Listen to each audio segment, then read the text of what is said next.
Okay, Randy, a lot of the same features on this pickup right here. This is another 2008 model. This is a Texas edition. Doesn't mean a lot to you from right here, but because you can still see the same 20-inch tires and wheels. I sold this pickup new to a football coach over at DeLeon, Coach Bennett. I've sold him pickups for years. He always likes to put a pinstripe on the truck. And I've got an old boy out of Fort Worth that comes down, and see, he puts the little Chevrolet bow tie, incorporates that into the pinstripe. This is a maroon colored truck with a tan pinstripe. It's got the cashmere and ebony interior. So the upper half of the dashboard is the ebony color, and the lower half is the cashmere. And then your seats are a lighter color. So you know, it's not going to be quite as hot. Might show a little bit more. I mean, as far as if you jumped in with something on your pants, but a two-tone interior. This is a 24,000 mile truck, and right back here is this Texas edition badging. And what he's done there is that's the Texas edition badge. So it's just a neater looking little emblem that goes on the pickup. Now, this part of it is something that Coach Bennett did. That's a piece that, you know, if you like it, we can leave it on there. If for some reason you didn't, we could take that off. That's not part of the factory badging. He put that on himself. Again, a real straight pickup. You don't see any dings or dents or damage on it.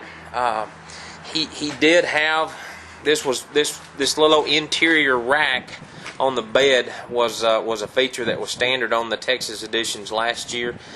That's a piece that you could tie some things down and keep your load from shifting around.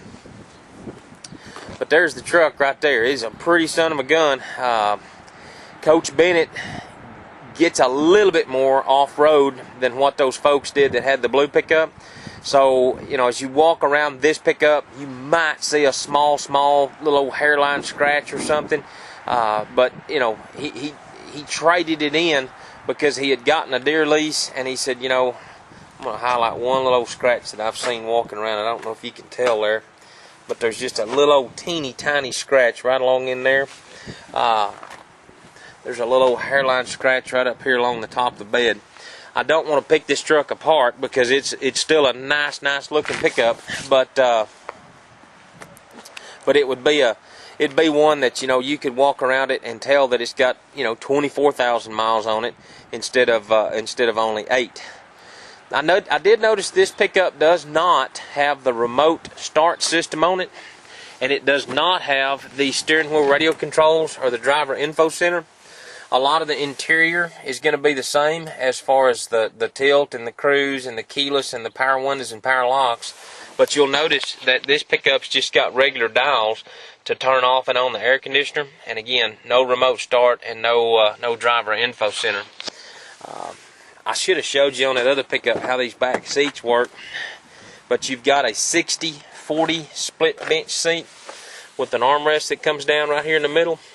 The way this 60-40 seat works, if you wanted to raise one side up, there's not a release handle. You just reach up here, pull up the front of the seat, and it locks in a position up. When you get ready to set it back down, you just push it back down, and it lays back down. You know, both these pickups, I think if you come over and took a close look, I think you're going to like the looks of both of them. Clean inside and out. You know, we know a lot of the personal history on either truck. If it made you feel better to run a Carfax on either one of them, you know, it'd sure enough be easy to do for you. But I'm going to end this now. See what you think about these. Watch these videos as many times as you need to, and get a hold of me and tell me what I can do to you know, make one of these available to you. Thanks a lot for looking at them, Randy.